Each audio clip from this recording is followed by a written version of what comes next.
Hello there, and welcome to Her Money Mindset, the podcast where we talk all about things money, mindset, and how our relationship with finances shapes our lives. I'm Courtney Schwengler, and I am so excited to have you here. This podcast is for women, couples, or anyone who wants to take control of their financial futures, transform the way they think about money, and finally break free from any limiting beliefs or fears surrounding their finances. Whether you're just starting out on your money journey, you're looking to build wealth, or you want to get clear on your financial goals, this show is for you. Here on Her Money Mindset, we're diving deep into topics like budgeting, saving, investing, and everything in between. But we're not just talking numbers and strategies. We're digging into the real reasons why so many of us struggle with money in the first place. Our mindset around money plays a huge role in how we handle it, and it's about time we got real with it. I'll be sharing tips and tools to help you feel more confident in your financial decisions, but we'll also be exploring how your personal history, upbringing, and past experiences with money can influence how you manage it today. It's time to heal that relationship with money and make it work for you. So, if you're ready to shift your mindset, build the life you deserve, and start making money work for you, then you're in the right place. I cannot wait to start this journey with you. If you need some tools to get you started, you can find my budgeting templates, including a mortgage payoff calculator, a referral code for my favorite high yield savings account and investing app, which is SoFi and Acorns, respectively, which you guys do get bonuses if you sign up using my link, which you can find in the link in the show notes. And you'll also find my budgeting challenges, where you'll get actionable tips, tricks, advice, and challenges to transform your money mindset and set up a budget that works from the link in the show notes or in the bio of any of my socials. Today's topic is one I know so many of us are secretly struggling with, which is financial burnout. Now, financial burnout doesn't always look like chaos. Sometimes it looks like you doing everything right. You're budgeting, you're saving, you're paying down your debt, and you're still feeling exhausted, you're feeling stuck, you're feeling defeated. It's when the numbers might technically be adding up, but emotionally you are just done, you're tapped out, you can't do it anymore, you're extremely overwhelmed. So, if money is constantly on your mind, if you feel anxious checking your bank accounts, if you're tired of trying so hard and still feeling like you're behind, then this episode is for you. So, whether you're folding laundry, you're commuting, you're taking a walk, let this be your time. Take a deep breath. You don't need to hustle harder. You need the space to reset, to heal, and to come back to your finances with fresh energy. So, let's talk about how you're going to do that. Financial burnout is more than just feeling tired of dealing with your money. It's a state of your emotional, mental, and sometimes even your physical exhaustion that builds up over time from prolonged stress, pressure, or fear around your finances. And here's the hard part, it often hides behind being responsible. So let me paint the picture here so you guys can kind of understand what I'm talking about. You start budgeting because you want control. You start paying down debt, which is amazing. You cut back expenses, you plan ahead, you say no more often, but somewhere along the way, you lose the joy, you lose the motivation, and you start to dread looking at your numbers. Your budget feels like you're being punished and you're not being empowered. You feel like you have to be on it all the time, or everything is just going to fall apart. Or maybe you make a little mistake and you criticize yourself for it and you just cannot move on. Sound familiar? Here's a few common signs of financial burnout. One, you're avoiding your bank account altogether. You're not even looking at it and you're just living on a hope and a prayer. Two, you're feeling panic or dread around your money. Three, you're obsessively tracking every single dollar with absolutely no room for a buffer or for error. You have guilt anytime you spend money, even if it's on a necessity or something that's nice for yourself that you budgeted for. What was I on? 5, constant comparison to others who seem further ahead than you, even though they're the same age. And 6, feeling like nothing is ever enough, no matter how hard you try. And one of the biggest, feeling like money is something to survive and not something to build a relationship with.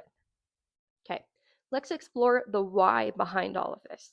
Because financial burnout does not come out of nowhere, it usually builds slowly, and it's from a mix of external pressure and internal expectations. So, number one, You're giving yourself constant financial pressure with no reward. So you're budgeting, you're tracking, you're saving, but where's your relief? Where's your joy? If it's all grind and no celebration, inevitably you will be burnt out. Two, trying to do too much at one time. You're paying off your debt, you're building your emergency fund, you're saving for a trip, you're investing for your retirement, you're raising your credit score, you're building a side hustle, and you're still living your day to day life. I mean, honestly, no wonder why you're tired. No wonder why you're burnt out. You are one person. You don't have to do everything all at once. Even if you feel like you're a little late to the game, if you burn yourself out, you are going to end up even further behind because you're not setting yourself up for success. Remember that financial freedom is a journey, not a race. Let me say that again. Financial freedom is a journey, not a race. 3, comparison culture. I am a victim of comparison culture too. You guys are not the only one. Trust me. You're scrolling your social media, you're seeing everyone buy these houses. They're paying off $50,000 in 6 months. They're traveling, like, seems like every other month. And then there's you, and you're proud of yourself for staying on budget this week. Let me remind you, someone else's highlight reel does not reflect your worth, your effort, or your value. Period. It does not reflect your worth, your effort, or your value. 4, perfectionism and shame. If your inner dialogue sounds like, I should be further by now, or I'm terrible with money, or I'm not good at this, I can't do this, I don't know what I'm doing, I don't know why I thought this would be a good idea to start budgeting. You're shaming yourself, you're guilting yourself, and this is the fastest path to burning yourself out because you are not setting yourself up for success. If you were to come into a meeting at your work and they said all of those things to you, are you going to feel motivated to work? Absolutely not. You would be like, I'm quitting this job today because why would I want someone to treat me that way and then turn around and work for them? It's the same concept. You have to speak kindly to yourself because if you're not being kind to you, of course, you're not going to want to put in the work to succeed and to do better because you don't believe in yourself. All right, 5, taking on financial responsibility for others. So, whether it's helping your family, you're supporting a partner, or you're feeling like you have to say yes every time someone needs something, or if your sister comes over and says, oh my gosh, let's go out to dinner. We haven't had a girls' night in so long. Let's get a babysitter for the kids. And you just say yes, even though that really doesn't align with your goals right now, that emotional labor adds up. It's okay to have financial boundaries, and you deserve to have financial boundaries. So I ask you to ask yourself, where am I overextending myself financially because of guilt or obligation? So just think about that for a minute. Where are you overextending yourself financially because you feel guilty or you feel obligated to do so? Okay, let's talk about your nervous system for a minute because your burnout is not just in your mind. Oftentimes, you feel when you are under intense amounts of stress, you feel it in your body. So, when you're under chronic money stress, your body moves into a survival state, which used to be just fight, flight, or freeze, but they've actually added a fourth one, which is fawn. So, obviously, fight. We all know that. You're constantly doing, controlling, overworking, or you're beating yourself up for not doing enough. Flight. You're avoiding your bills. You're not even looking at your bank account. You're ignoring your budget. You're not paying attention to any of it. You're just letting it sit there and you're hoping that everything will be fine. Freeze. You feel stuck. You feel paralyzed. You can't even make a simple financial decision. And fawn. You're people pleasing, you're just going along with it, you're giving, you're sacrificing, you're saying yes, even though financially you really need to say no. If this sounds familiar, let's talk about how to regulate that nervous system. So, to reduce financial burnout, you need to regulate your nervous system and not just your budget. So, there's such an important part of your mental health and your mental wellness that goes into your budget and your money and your finances. So you need to be regulated if you want to be successful in the long run. So If this is you and you feel really overwhelmed and burnt out and stressed, try this before your next money check in. Sit in stillness for a minute. Then inhale for 4 counts, hold for 4, and then exhale for 4. Again, that's inhale for 4 counts, hold for 4, and exhale for 4. You're going to repeat that 3 times, and then you are going to look at your money. You're going to open that bank account. You're going to open that credit card statement. You're not going to judge. You're going to observe. You're going to look and you're going to see, okay, I have this much money in this account. I have this bill that is going to be due. Here's what I'm going to do. Here's my game plan. Approach it with calmness and with intention. Let's rebuild your relationship with money gently, intentionally, and sustainably. If this is something that you feel like you need some more help with, I invite you to try my 2-week budget bootcamp, which is a jam-packed digital download where I give you 14 days worth of actionable challenges that will increase your income, decrease your expenses, improve your budgeting skills, and leave you feeling in control of your finances. You can find this link in the show notes. All right, step 1 for how we can start to approach this and reduce more of that financial burnout. You can create a bare minimum budget. So if you're in survival mode, this is just your essentials. We're not hitting big goals right now. We're stabilizing ourselves, we're giving ourselves room to breathe, and we're pausing. 2, build happiness into your money. Yes, your budgeting includes joy, you guys. A $20 self-care fund, that is not a setback. That is a burnout prevention plan. Now, this is where your discipline comes in and where your money mindset comes in. Because no, I'm not saying get yourself a little treat anytime you want one. I'm saying build something into your budget that gives you a little bit of a reward. So if it's a $10 coffee 1 time per week, that's okay if that aligns with your goals and if that aligns with your budget.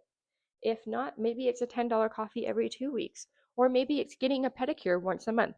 Build something into your budget that allows you to feel human again, that allows you to feel like you're not just part of this rat race that's going and going and going.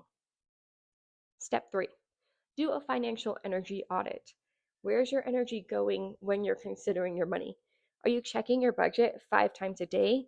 Are you constantly worrying about the future? Are you giving more than you can actually afford to? Start noticing these things and then make small adjustments.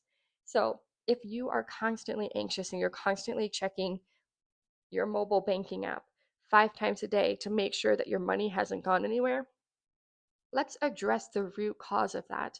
And maybe next week we'll go into kind of the background of where these money behaviors are coming from, because I think that would be a really great episode to go over. So let's look and say, I know that my money is there. I have a good budget, and I know that my next bill is not coming out until 3 days from now.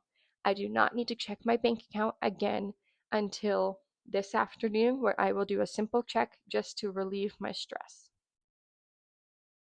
Step 4, do time block financial check-ins. So we're keeping it simple, 15 to 20 minutes once a week. Light a candle, play your favorite song, and go sit in the living room or play your favorite show if you can have a show on in the background and focus on your money. These check-ins are not meant to be stressful. They're just meant for you to continue to be aware of your money, where it's going, your expenses, how you're trending on your budget, if you're making good progress, if you need to make some adjustments. It's not about perfection. It's just about connecting with your money and seeing how things are going. Step 5, you can also try tracking your progress visually. This is super helpful for a lot of people, like a printable tracker, a habit tracker. If you have a printed out debt payoff chart where you can color in a block every single time you make a payment or something like that. Some people find it to be really helpful. So celebrate those little wins, because those are the foundation of big results. Let's shift the way you talk to yourself about money, because the way you speak becomes the way you feel. And like I always say, this would not be a Her Money Mindset episode if I did not talk about your money mindset. So try replacing these thoughts. So if you say, I'll never get ahead, try every small step moves me forward. If you say, I'm bad with money, try I'm learning new financial skills every day. If you say, I shouldn't have spent that, I shouldn't have bought that, try, that decision didn't align with my goals, and now I know better. And one of my personal favorites, I am allowed to rest, I am allowed to breathe, and I can build wealth without burning out. Write your own affirmation, put it on your phone screen, say it out loud, let your mind support your money. And if you want to put more intention towards your money mindset, you can find my 10-day money mindset challenge linked in the show notes. This challenge will help you shift the way you think about money, ditch your guilt, and finally start creating the financial peace you deserve. So here's what I want you to do this week. You're going to pick one burnout recovery step. Maybe it's creating your bare minimum budget or setting one of your financial boundaries. 2, choose a financial affirmation that feels true enough for you right now. 3, schedule your next financial check-in with yourself. Whether it's when you get off work on Friday, you're going to make yourself a nice dinner and you're going to sit down at the table and you're going to do your financial check-in. 4, celebrate one tiny win, even if it's just listening to this podcast. You still showed up, and that is huge. And more than anything, I want you to know this: you are not behind, you are not bad with money, you are not broken, you are not dumb. You are simply burnt out. And that is something that we can heal together. If this episode resonated with you, I would love to hear from you. Take a screenshot, tag me on Instagram, which is at hermoneymindset's with an underscore, and I'll have that linked in the show notes, and share your biggest aha moment or your one action step this week. And if you haven't already, go ahead and follow the show, leave a review, and let's help more women reclaim peace and power in their financial lives. Until next time, breathe deep, take care of your money and your mind. And always remember, your money mindset is your money's best friend. I'll see you guys next week. I hope you have an amazing week.